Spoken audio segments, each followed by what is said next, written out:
ñaari rek da lay jox son yu garaaw am na sax ñoo xam ne dañuy rap gis naa ko.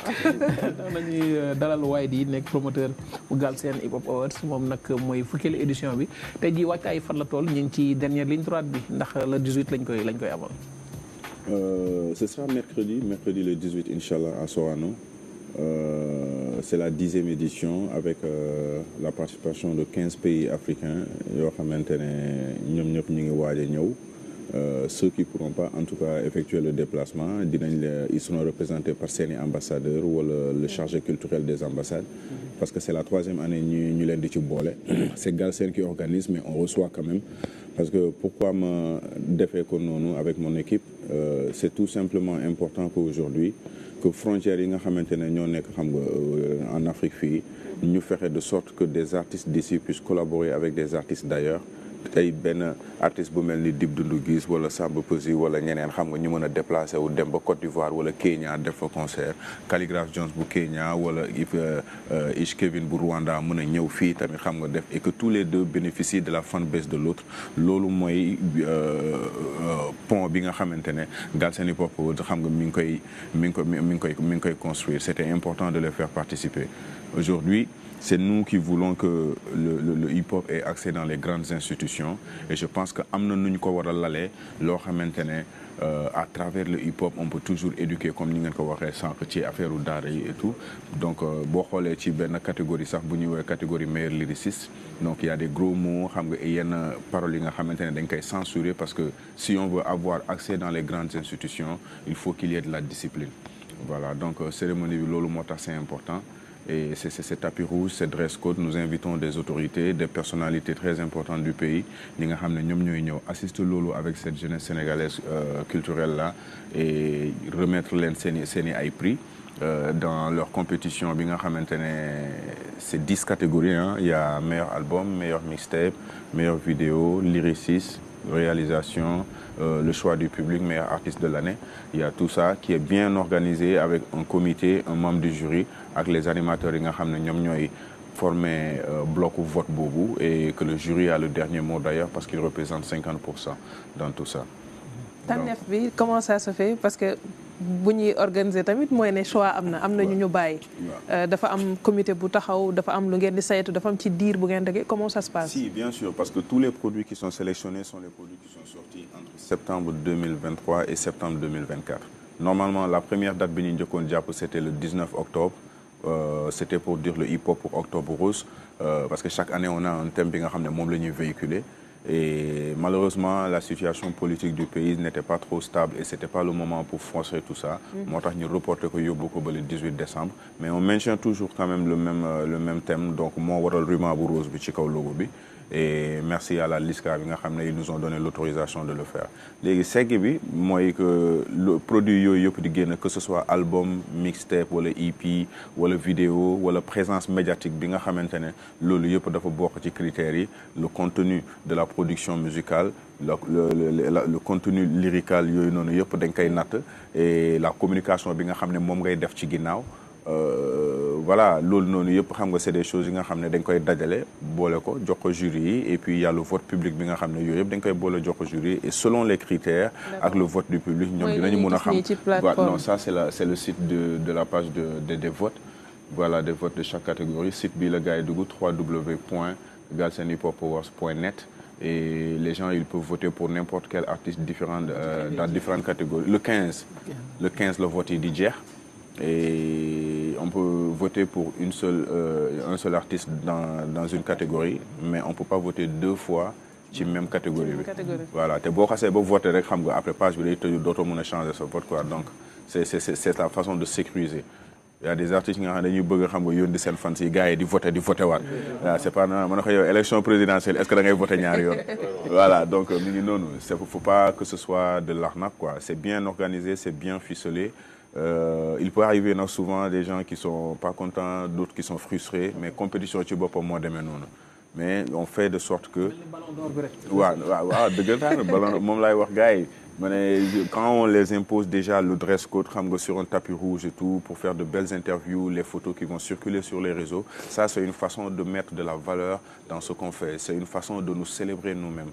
c'est 10 ans au service du hip-hop, au service de le hip-hop au service de l'éducation. Ça a été notre thème à la 3e édition en 2017. Entrepreneuriat et leadership, c'était le thème à la 2e édition. 4e édition, je pense qu'on avait fait Zéro sans-abri, aidons les enfants. Avec Village SOS et Empire des enfants, on a aidé 512 gosses avec différentes matières, yére, dalle, denrées et tout.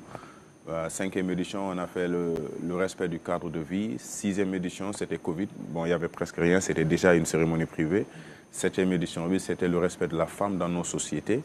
8e édition, jeunesse, espoir de demain. 9e édition l'année dernière, c'était l'anniversaire des 50 ans du hip-hop célébré partout dans le monde. Et je pense que Galsen Hip Hop Awards était le seul événement au Sénégal qu'il a célébré comme Nimou Kaware. Et cette année, c'est le hip-hop au Octobre Rose dédié aux femmes atteintes du cancer. Ay thèmes d'actualité daal nañ jël à chaque fois di ko actualité mais des thèmes yu importants yoo xamante ne mi ngi fii te léeg-léeg gars yi duñ ci bàyyi xel. Tu vois donc loolu noonu yëpp dañ koy def ci kii et on va approcher en tout cas les personnalités yi nga xamante ne ñoo nekk ci domaine boobu wala les compagnies yoo xam ne ñoo nekk ci domaine boobu essayer d'échanger avec eux et voir comment collaborer ensemble pour exposer cela et diffuser ça sur l'écran le soir de la cérémonie pour que invités yi gis ni ñi ngi ci ñi xam ne moom la ñu woote ci loolu la ñuy dox. mais tey est-ce que hip hop mi ngi maintenir ba léegi parce que man dama seetlu dernier son yi génn quoi. non mais tey jii nii la hip hop bi gën a xarañ parce que on a énormément en fait génération bi nii ils ont eu beaucoup de chance en fait parce que ñoom dañoo am lépp à leur portée.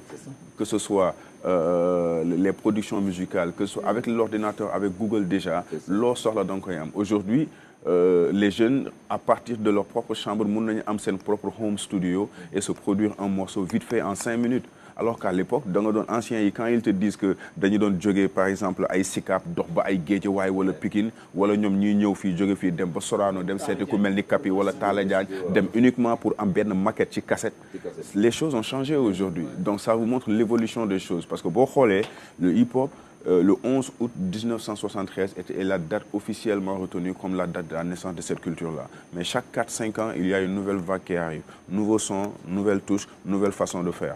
Maintenant, aujourd'hui, on est arrivé à un moment où y en a qui te disent que le respect, il n'est plus là comme avant. La créativité, dans le vrai sens du terme, n'est plus là comme avant. Le message, il est en train de disparaître. Donc, c'est important de revenir à cette source-là, maintenir li nga xamante ne moo fi nekkoon de base, mais tout en évoluant avec le temps.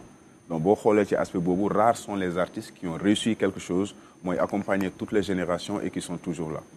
Donc génération bu nekk am na ay leaders am na ay porteurs de voix. Mais booy ñi ngi liggéey de y a énormément de jeunes talents qui s'émergent en ce moment. C'est juste que bon da ci am ñoo xamante ne ils sont vraiment monotones mais boo ko xoolee comparé il y a 5-10 ans. C'est du bon. Peut-être les aider à avoir des clips parce que xam nga ñi nga xam ne ñun presque peut-être on a un certain âge ñun télé bi bu ñuy seetaan rek c'est surtout les clips les morceaux qui tournent quoi. dafa am benn genre musique bu génn temps yi daal. waaw xaw na neex nag.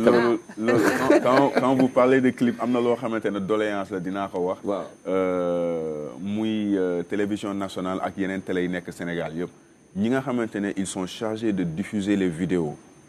ngir yàlla nañ ñu dimbali quoi il faut qu'il soit vraiment sélectif n'importe qui peut balancer n'importe quelle vidéo n'importe qui peut se charger de faire une présélection de diffuser des vidéos mais si nous voulons vraiment mettre de la valeur ci li ñuy def il faut qu'on mette les bonnes personnes à la place qu'il faut rigueur boobu noonu parce que qualité vidéo yéen tey bu ngeen fixé woon tey par exemple benn critère comme quoi que da ngeen bëgg seen vidéo jàll il faut que na mel nii na mel nii na mel nii kenn dootul génnee n'importe quelle vidéo kenn dootul amati n'importe quel réalisateur bu génnee YouTube lay yemee du jàll ci télé que ce soit ci mbalax bi ci quelle que soit forme musique bu mu mënti doon il faut de la rigueur parce que c'est comme noonu rek la culture bi mu ne am valeur te nit ñi mënu ñoo respecter top 5 top 5 war xam nga damay bëgg am lu xew tuuti mosal ma balaa ñoo dem ci Galsen top 5 ci artistes yi ñu wax ni ci ñoo xam ni tey ñu ngi émerger yi font du bon travail si scène bu bokkul ak nag sa Galsen waxal rek gëmal rek waaye ñi nga wax top 5 ñoo jàpp wala au moins 2 ou 3 personnes.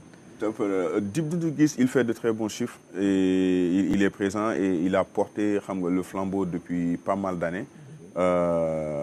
Ngaka Blindé il fait du bon Nit Dof il fait du bon. Omzo Dal, il fait du bon. Il y a aussi le jeune Gunmore qui vient d'arriver dernièrement. Momo Nek, le meilleur artiste de l'année dernière. D'accord. Ils sont nombreux, hein. Ils sont nombreux. Yang may kii nag ak gars yi parce que. ñi voté ñi nga ah oui ah ouais. gars yi dañuy seetaan boo waxee tur dañ ne ah kon tur kii la wax kooku la faral.